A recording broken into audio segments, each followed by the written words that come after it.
وَكَيْفَ تَأْخُذُونَهُ وَقَدْ أَفْضَىٰ بَعْضُكُمْ إِلَىٰ بَعْضٍ وَأَخَذْنَ مِنكُم مِّيثَاقًا غَلِيظًا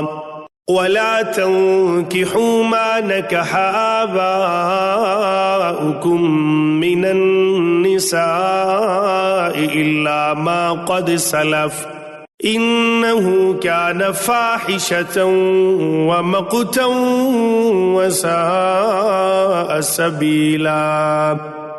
اور ان عورتوں سے نکاح نہ کرو جن سے تمہارے باپوں نے نکاح کیا ہے مگر جو گزر چکا ہے، یہ بے حیائی کا کام اور بغض کا سبب ہے اور بڑی بری راہ ہے۔ جاہلیت میں لوگ اپنی سوتیلی ماں سے نکاح کرنے کو کوئی عیب نہیں سمجھتے تھے۔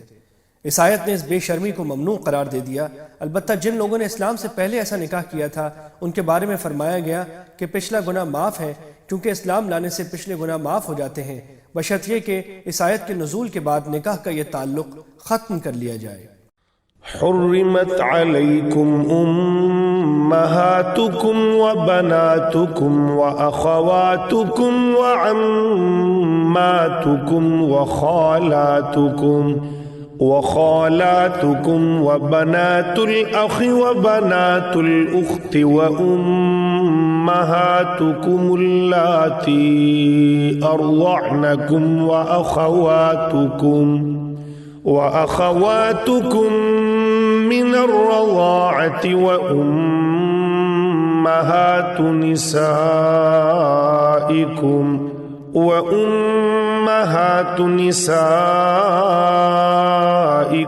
وربائبكم اللاتي في حجوركم من نسائكم اللاتي دخلتم بهن فإن لم تكونوا دخلتم بهن فلا جناح عليكم وحلائل أبنائكم الذين من أصلابكم وأن تجمعوا بين الأختين إلا ما قد سلف إن الله كان غفورا رحيما۔ حرام کی گئیں تم پر تمہاری مائیں اور تمہاری لڑکیاں اور تمہاری بہنیں، تمہاری پھپھیاں اور تمہاری خالائیں اور بھائی کی لڑکیاں اور بہن کی لڑکیاں اور تمہاری وہ مائیں جنہوں نے تمہیں دودھ پلایا ہو اور تمہاری دودھ شریک بہنیں اور تمہاری ساس اور تمہاری وہ پرورش کردہ لڑکیاں جو تمہاری گود میں ہیں، تمہاری ان عورتوں سے جن سے تم دخول کر چکے ہو، ہاں اگر تم نے ان سے جمع نہ کیا ہو تو تم پر کوئی گناہ نہیں، اور تمہارے صلبی سگے بیٹوں کی بیویاں اور تمہارا 2 بہنوں کا جمع کرنا، ہاں جو گزر چکا سو گزر چکا، یقیناً اللہ تعالیٰ بخشنے والا مہربان ہے۔ سوتیلی بیٹیاں چونکہ عام طور پر انسان کے زیر پرورش ہوتی ہیں اس لیے یہ الفاظ استعمال کیے گئے ہیں، ورنہ اگر کوئی سوتیلی بیٹی زیر پرورش نہ بھی ہو تو وہ بھی حرام ہے۔ والمحصنات من النساء إلا ما ملكت أيمانكم كتاب الله عليكم وأحل لكم ما وراء ذلكم أن تبتغوا بأموالكم محصنين غير مسافحين فما استمتعتم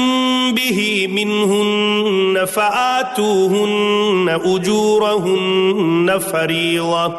ولا جناح عليكم فيما تراضيتم به من بعد الفريضة إن الله كان عليما حكيما۔ اور حرام کی گئیں شوہر والی عورتیں مگر وہ جو تمہاری ملکیت میں آ جائیں، اللہ تعالیٰ نے یہ احکام تم پر فرض کر دیے ہیں، اور ان عورتوں کے سوا اور عورتیں تمہارے لیے حلال کی گئیں کہ اپنے مال کے مہر سے تم ان سے نکاح کرنا چاہو، برے کام سے بچنے کے لیے نہ کہ شہوت رانی کے لیے۔ اس لیے جن سے تم فائدہ اٹھاؤ انہیں ان کا مقرر کیا ہوا مہر دے دو، اور مہر مقرر ہو جانے کے بعد تم آپس کی رضامندی سے جو طے کر لو اس میں تم پر کوئی گناہ نہیں، بے شک اللہ تعالیٰ علم والا حکمت والا ہے۔ جو کنیزیں جہاد کے دوران گرفتار کر کے دارالاسلام لائی جاتی تھیں اور ان کے شوہر دارالحرب میں رہ جاتے تھے، ان کا نکاح ان شوہروں سے ختم ہو جاتا تھا، لہٰذا جب وہ دارالاسلام میں آنے کے بعد ایک حیض کی مدت پوری کر لیتی اور ان کو پچھلے شوہر سے حمل نہ ہوتا تو ان کا نکاح دارالاسلام کے کسی مسلمان سے جائز تھا، مگر یہ حکم انہی باندیوں کا ہے جو شرعی طور پر باندی بنائی گئی ہوں۔ آج کل ایسی کنیزوں یا باندیوں کا کہیں وجود نہیں ہے۔ مقصد یہ ہے کہ نکاح ایک دیر پا تعلق کا نام ہے جس کا مقصد صرف جنسی خواہش پوری کرنا نہیں ہے،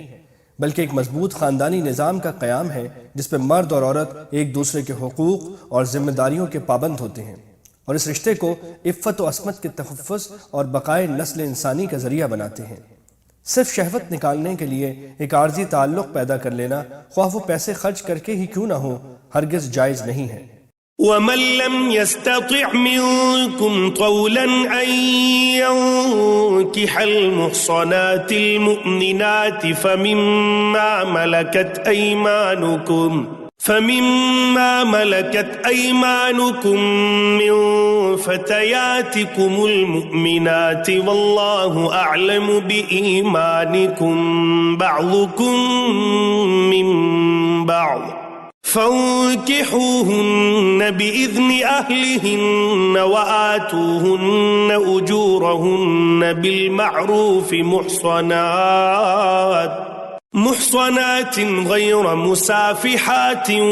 ولا متخذات أخدان فإذا أحصن فإن أتين بفاحشة فعليهن نصف ما على المحصنات من العذاب ذلك لمن خشي العنة منكم وأن تصبروا خير لكم والله غفور رحيم۔ اور تم میں سے جس کسی کو آزاد مسلمان عورتوں سے نکاح کرنے کی پوری وسعت و طاقت نہ ہو تو وہ مسلمان لونڈیوں سے جن کے تم مالک ہو اپنا نکاح کر لے۔ اللہ تمہارے اعمال کو بخوبی جاننے والا ہے۔ تم سب آپس میں ایک ہی تو ہو، اس لیے ان کے مالکوں کی اجازت سے ان سے نکاح کر لو، اور قاعدے کے مطابق ان کے مہر ان کو دو۔ وہ پاک دامن ہو، نہ کہ اعلانیہ بدکاری کرنے والیاں، نہ خفیہ آشنائی کرنے والیاں۔ پس جب یہ لونڈیاں نکاح میں آ جائیں، پھر اگر وہ بے حیائی کا کام کریں تو انہیں آدھی سزا ہے، اس سزا سے جو آزاد عورتوں کی ہے۔ کنیزوں سے نکاح کا یہ حکم تم میں سے ان لوگوں کے لیے ہے جنہیں گناہ اور تکلیف کا اندیشہ ہو، اور تمہارا ضبط کرنا بہت بہتر ہے، اور اللہ تعالیٰ بڑا بخشنے والا اور بڑی رحمت والا ہے۔ چونکہ آزاد عورتوں کا مہر عام طور پر زیادہ ہوتا تھا اور باندیوں کا مہر کم، اس لیے ایک طرف تو حکم یہ دیا گیا ہے کہ باندیوں سے نکاح اسی وقت کیا جائے جب آزاد عورتوں سے نکاح کی استطاعت نہ ہو۔ دوسری طرف یہ ہدایت دی گئی ہے کہ جب کسی باندی سے نکاح کی نوبت آ جائے تو پھر محض اس کے باندی ہونے کی وجہ سے اس کو حقیر سمجھنا درست نہیں، کیونکہ فضیلت کا اصل دار و مدار تقوی پر ہے، اور اللہ تعالیٰ ہی بہتر جانتے ہیں کہ کس کی ایمانی حالت زیادہ مضبوط ہے، ورنہ اولاد آدم ہونے کے لحاظ سے سب ایک دوسرے کے برابر ہیں۔ آزاد عورتیں اگر غیر شادی شدہ ہوں تو ان کے لیے زنا کی سزا 100 کوڑے ہیں، جس کا ذکر سورہ نور کی دوسری آیت میں آیا ہے۔ زیر نظر آیت میں باندیوں کے لیے اس کی آدھی سزا یعنی 50 کوڑے مقرر فرمائی گئی ہے۔ يريد الله ليبين لكم ويهديكم سنن الذين من قبلكم ويتوب عليكم والله عليم حكيم۔ اللہ تعالیٰ چاہتا ہے کہ تمہارے واسطے خوب کھول کر بیان کرے اور تمہیں تم سے پہلے کے نیک لوگوں کی راہ پر چلائے اور تمہاری توبہ قبول کرے، اور اللہ تعالیٰ جاننے والا حکمت والا ہے۔ والله يريد أن يتوب عليكم ويريد الذين يتبعون الشهوات أن تميلوا ميلا عظيما۔ اور اللہ چاہتا ہے کہ تمہاری توبہ قبول کرے، اور جو لوگ خواہشات کے پیرو ہیں وہ چاہتے ہیں کہ تم اس سے بہت دور ہٹ جاؤ۔ يريد الله أن يخفف عنكم وخلق الإنسان ضعيفا۔ اللہ چاہتا ہے کہ تم سے تخفیف کر دے، کیونکہ انسان کمزور پیدا کیا گیا ہے۔ یعنی انسان فطری طور پر جنسی خواہش کا مقابلہ کرنے میں کمزور واقع ہوا ہے، اس لیے اللہ تعالیٰ نے اس کو یہ خواہش جائز طریقے سے پورا کرنے سے نہیں روکا، بلکہ نکاح کو اس کے لیے آسان بنا دیا ہے۔ يا أيها الذين آمنوا لا تأكلوا أموالكم بينكم بالباطل إلا أن تكون تجارة عن تراض منكم ولا تقتلوا أنفسكم ان اللہ کان بکم رحیما۔ اے ایمان والو، اپنے آپس کے مال ناجائز طریقے سے مت کھاؤ مگر یہ کہ تمہاری آپس کی رضامندی سے ہو، خرید و فروخت، اور اپنے آپ کو قتل نہ کرو، یقیناً اللہ تعالیٰ تم پر نہایت مہربان ہے۔ اس کا سادہ مطلب تو یہ ہے کہ جس طرح دوسرے کا مال ناحق طریقے سے کھانا حرام ہے، کسی کی جان لینا اس سے زیادہ حرام ہے۔ دوسرے کی جان لینے کو اپنے آپ کو قتل کرنے سے تعبیر کر کے اس طرف بھی اشارہ ہو گیا ہے کہ کسی دوسرے کو قتل کرنا بالآخر اپنے آپ ہی کو قتل کرنا ہے، کیونکہ اس کے بدلے میں خود قاتل قتل ہو سکتا ہے، اور اگر یہاں قتل نہ بھی ہو تو آخرت میں اس کی جو سزا ملنی ہے وہ موت سے بھی بدتر ہوگی۔ اسی طرح اس تعبیر سے خودکشی کی ممانعت بھی واضح ہو گئی۔ دوسرے کسی کا مال ناحق کھانے کے ساتھ یہ جملہ لانے سے اس طرف بھی اشارہ ممکن ہے کہ جب ناحق مال کھانے کا رواج معاشرے میں عام ہو جائے تو اس کا نتیجہ اجتماعی خودکشی کی صورت میں نکلتا ہے۔ ومن يفعل ذلك عدوانا وظلما فسوف نصليه نارا وكان ذلك على الله يسيرا۔ اور جو شخص یہ نافرمانیاں، سرکشی اور ظلم سے کرے گا تو ان قریب ہم اس کو آگ میں داخل کریں گے، اور یہ اللہ پر آسان ہے۔ ان تجتنبوا كبائر ما تنهون عنه نكفر عنكم سيئاتكم وندخلكم مدخلا كريما۔ اگر تم ان بڑے گناہوں سے بچتے رہو گے جن سے تم کو منع کیا جاتا ہے تو ہم تمہارے چھوٹے گناہ دور کر دیں گے اور عزت و بزرگی کی جگہ داخل کریں گے۔ اس کا مطلب یہ ہے کہ اگر انسان گناہ کبیرہ سے پرہیز رکھے تو اس کے چھوٹے چھوٹے گناہوں کو اللہ تعالیٰ خود ہی معاف فرماتے رہتے ہیں۔ قرآن و حدیث سے معلوم ہوتا ہے کہ ہر نیک عمل مثلا وضو، نماز، صدقات وغیرہ سے گناہ صغیرہ معاف ہوتے رہتے ہیں۔ ولا تتمنوا ما فضل الله به بعضكم على بعض للرجال نصيب مما اكتسبوا وللنساء نصيب مما اكتسبن واسألوا الله من فضله ان اللہ کان بکل شیء علیما۔ اور اس چیز کی آرزو نہ کرو جس کے باعث اللہ تعالیٰ نے تم میں سے بعض کو بعض پر بزرگی دی ہے۔ مردوں کا اس میں سے حصہ ہے جو انہوں نے کمایا، اور عورتوں کے لیے اس میں سے حصہ ہے جو انہوں نے کمایا، اور اللہ تعالیٰ سے اس کا فضل مانگو، یقیناً اللہ ہر چیز کا جاننے والا ہے۔ بعض خواتین نے اس تمنا کا اظہار کیا تھا کہ اگر وہ مرد ہوتی تو وہ بھی جہاد وغیرہ میں حصہ لے کر مزید ثواب حاصل کرتی۔ اس آیت کریمہ نے یہ اصول واضح فرما دیا کہ جو باتیں انسان کے اختیار سے باہر ہیں ان میں اللہ نے کسی شخص کو کسی اعتبار سے فوقیت دے رکھی ہے اور کسی کو کسی اور حیثیت سے۔ مثلا کوئی مرد ہے، کوئی عورت، کوئی زیادہ طاقتور ہے، کوئی کم، کسی کا حسن دوسرے کے مقابلے میں زیادہ ہے۔ یہ چیزیں چونکہ انسان کے اختیار میں نہیں ہیں اس لیے ان کی تمنا کرنے سے فضول حسرت ہونے کے سوا کوئی فائدہ نہیں ہے، لہٰذا ان چیزوں میں اللہ تعالیٰ کی تقدیر پر راضی رہنا چاہیے۔ البتہ جو اچھائیاں انسان کے اختیار میں ہیں انہیں حاصل کرنے کی کوشش کرتے رہنا چاہیے، اور ان چیزوں میں اللہ تعالیٰ کی سنت یہ ہے کہ جو شخص جیسا عمل کرتا ہے ویسا ہی نتیجہ ظاہر ہوتا ہے۔ اس پہ مرد اور عورت میں کوئی فرق نہیں ہے۔ وَلِكُلٍّ جَعَلْنَا مَوَالِيَ مِمَّا تَرَكَ الْوَالِدَانِ وَالْأَقْرَبُونَ وَالَّذِينَ عَقَدَتْ أَيْمَانُكُمْ فَآتُوهُمْ نَصِيبَهُمْ إِنَّ اللَّهَ كَانَ عَلَى كُلِّ شَيْءٍ شَهِيدًا۔ ماں باپ یا قرابت دار جو چھوڑ مریں اس کے وارث ہم نے ہر شخص کے مقرر کر دیے ہیں، اور جن سے تم نے اپنے ہاتھوں معاہدہ کیا ہے انہیں ان کا حصہ دو،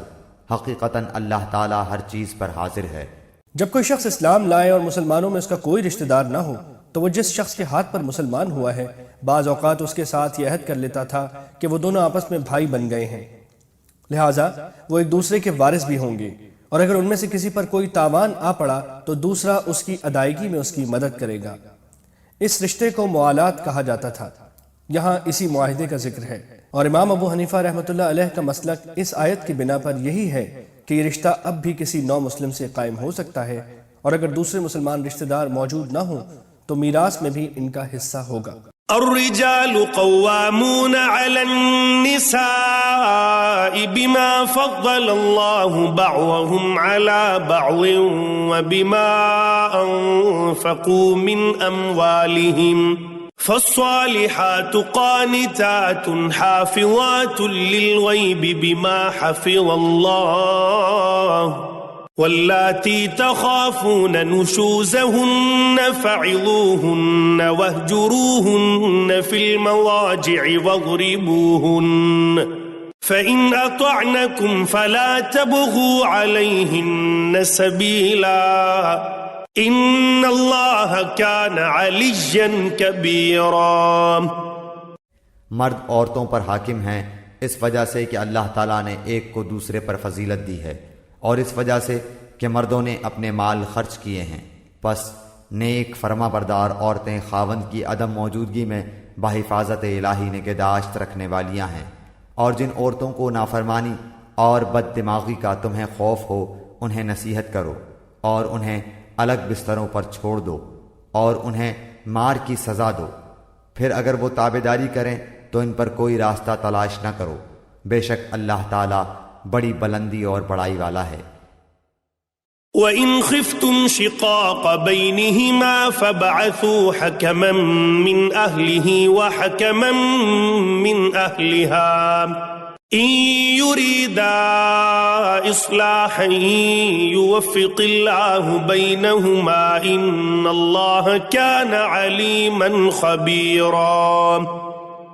اگر تمہیں میاں بیوی کے درمیان آپس کی ان بن کا خوف ہو تو ایک منصف مرد والوں میں سے اور ایک عورت کے گھر والوں میں سے مقرر کرو،